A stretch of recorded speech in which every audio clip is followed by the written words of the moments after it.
ఓం నమః శివాయ. ఓం నమో నారాయణాయ.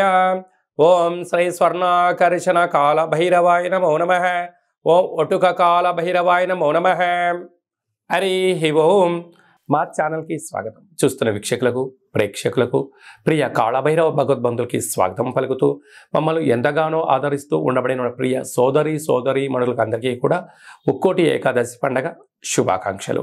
సనాతన ధర్మ వీక్షకులకు, సంరక్షకులకు అందరికీ పైన దత్తాత్రేయ స్వామి యొక్క ఆశీస్సులు ఉండాలని కోరుకుందాం.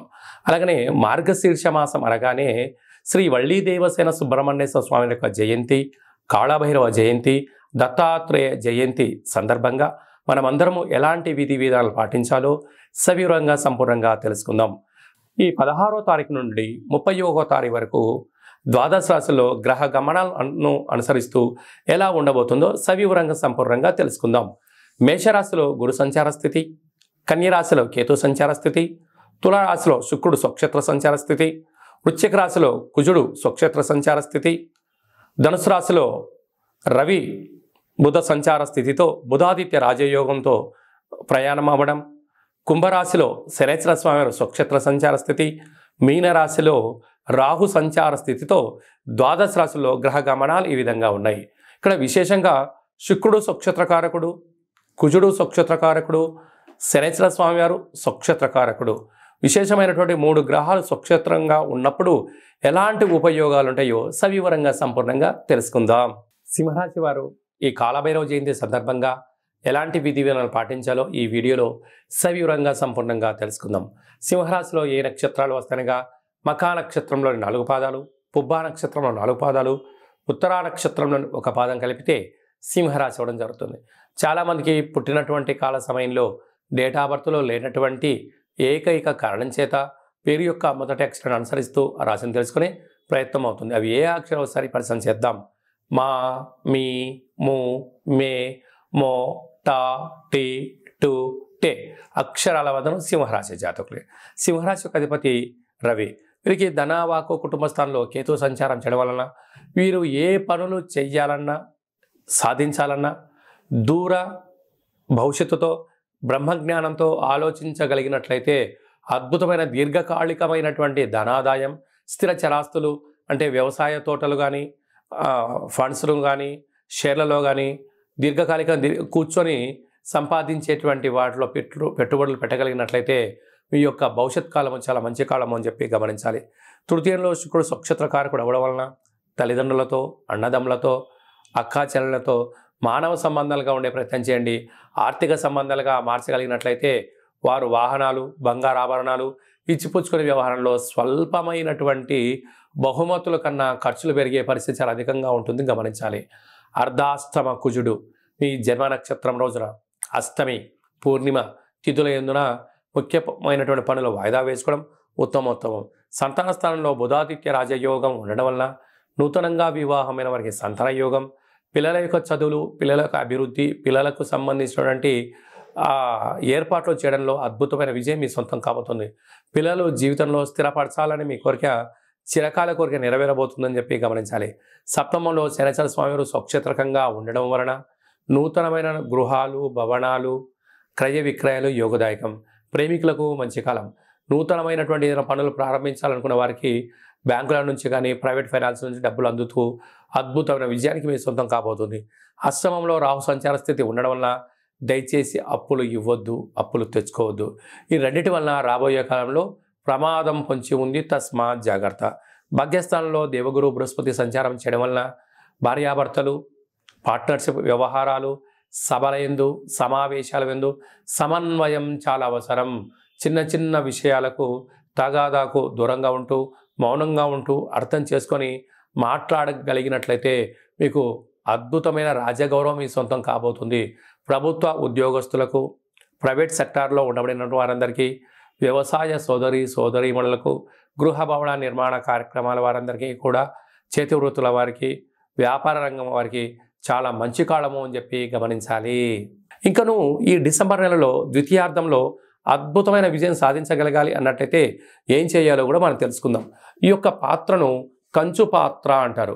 కాళభైరవ స్వామి వారి యొక్క స్వర్ణ ఆకర్షణ అక్షయ పాత్ర అంటారు. మనకు రాసులు 12 ఎలా ఉంటాయో ఇందులో 12 రాసులను అచ్చు వేయడం జరుగుతుంది. ఈ యొక్క పాత్రను మన అరచేతిలో ఇలా పెట్టుకొని ప్రతిరోజు ఉదయము సాయంత్రము పూజ చేసిన తదనంతరము 2 అగరబత్తులు వెలిగించి తిప్పి పక్కన పెట్టి మన మనసులో ఏదైతే కోరిక కోరుకొని ఇలా ఒక్కసారి ఇలా శబ్దం చేసినట్లయితే ఓంకార శబ్దం రావడం జరుగుతుంటుంది. ఇలాగా ఇక్కడ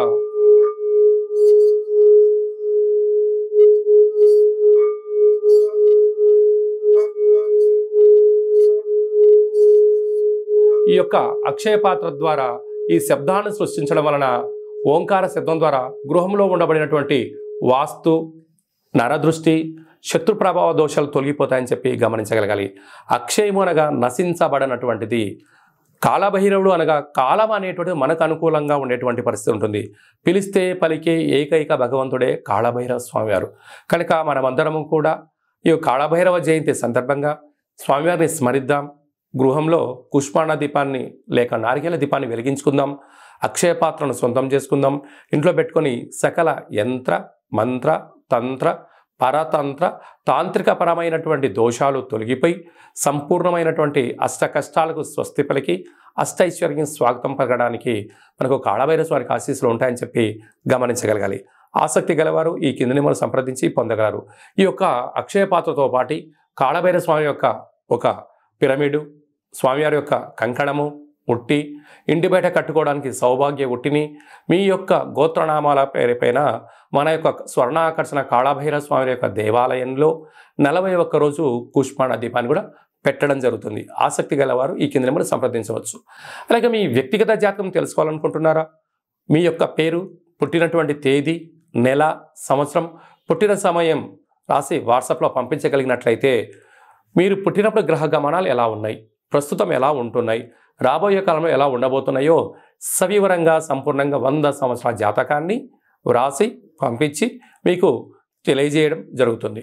అలాగా డేట్ ఆఫ్ బర్త్లు లేనటువంటి వారికి మీ పేరు యొక్క మొదటి అక్షరాన్ని అనుసరిస్తూ రాశిని తెలియజేస్తూ రమణ శాస్త్రం ద్వారా అనగా గవ్వళ ద్వారా కాళభైరవ ఉపాసన చేత భూత, భవిష్యత్, వర్తమానాన్ని తెలియజేయడం జరుగుతుంది. కనుక మీ వ్యక్తిగత జాతకం తెలుసుకోవాలనుకుంటున్న వారు ఈ కింద నెంబర్ని సంప్రదించి ఆన్లైన్ ద్వారా కానీ ఆఫ్లైన్ ద్వారా కానీ వాట్సాప్ ద్వారా కానీ అపాయింట్మెంట్ తీసుకొని సంప్రదించగలరు. అలాగనే మీ యొక్క అబ్బాయికి కానీ అమ్మాయికి కానీ వివాహం కావడం లేదా, ఆ యొక్క జాతకంలో అనేక రకాల సమస్యలు ఉన్నప్పుడు, లేకుంటే వచ్చినటువంటి వధువు కానీ వరుడు యొక్క జాతకం కలిసిందా కలవలేదా అనేటువంటిది తెలుసుకోవాలనుకున్నట్టయితే వారి యొక్క డేట్ ఆఫ్ బర్త్లు కానీ వారి యొక్క పేర్లను కానీ మీరు పంపించినట్లయితే వివాహ జాతక పొంతన, వారి యొక్క గణాలు, గుణాలు, జంతు పరిశీలన చేసి మీకు సవివరంగా తెలియజేయడం జరుగుతుంది. అలాగే గతంలో వివాహం చేసుకున్న వారికి దంపతులు మధ్యలో సఖ్యతగా ఉండకపోవడం కానీ, ఒకరిపైన ఒకరు అగౌరవంగా ఉండడం కానీ, 490 కేసులు పెట్టుకోవడం కానీ, పోలీస్ స్టేషన్లో గొడవలు వెళ్తూ అలాగా విడాకుల దాకా వెళ్ళినటువంటి వారందరూ ఎలాంటి ఇబ్బంది పడకుండా మీ యొక్క జాతకంలో కానీ మీ పేరులో కానీ స్వల్పమైనటువంటి మార్పులు చేర్పులు చేయడం వలన మీకు ఉజ్వలమైన మంచి బంగారు భవిష్యత్తుకు ఆధ్యాత్మిక సలహాలు సూచనలు ఇవ్వడం జరుగుతుంది. తెలుసుకునే వాళ్ళు తెలుసుకోవచ్చు. అలాగే మీకు పుట్టినటువంటి అబ్బాయి కానీ అమ్మాయికి కానీ పేరు ఎలాంటి పేరు పెట్టగలగాలి, పేరు యొక్క మొదటి అక్షరం ఏం రాగలగాలి, రాబోయే కాలంలో ఆ పేరులో ఉన్న వైబ్రేషన్స్ విషయం తెలుసుకొని పేరు పెట్టినట్లయితే, అంటే ఏదైనా కూడా ఒక వ్యవస్థలు కానీ సంస్థలు కానీ ఒక వ్యక్తి పేరును బట్టి తన యొక్క జీవన గమనం ఆధారపడి ఉంటుంది. కనుక వాటి పేర్లను మన యొక్క దేవాలయంలో ఆధ్యాత్మికమైనటువంటి అద్భుతమైనటువంటి మంచి పేర్లను మీకు సజెషన్ చేయడం జరుగుతుంది. కనుక ఆసక్తి గలవారు ఈ కింద నెంబర్ సంప్రదించి అపాయింట్మెంట్ తీసుకొని సంప్రదించగలరు. అందరికీ కళవు వెంకటనాయక అన్నట్టుగా వెంకటేశ్వర స్వామి ఆశీస్సులు ఉండాలని కోరుకుందాం.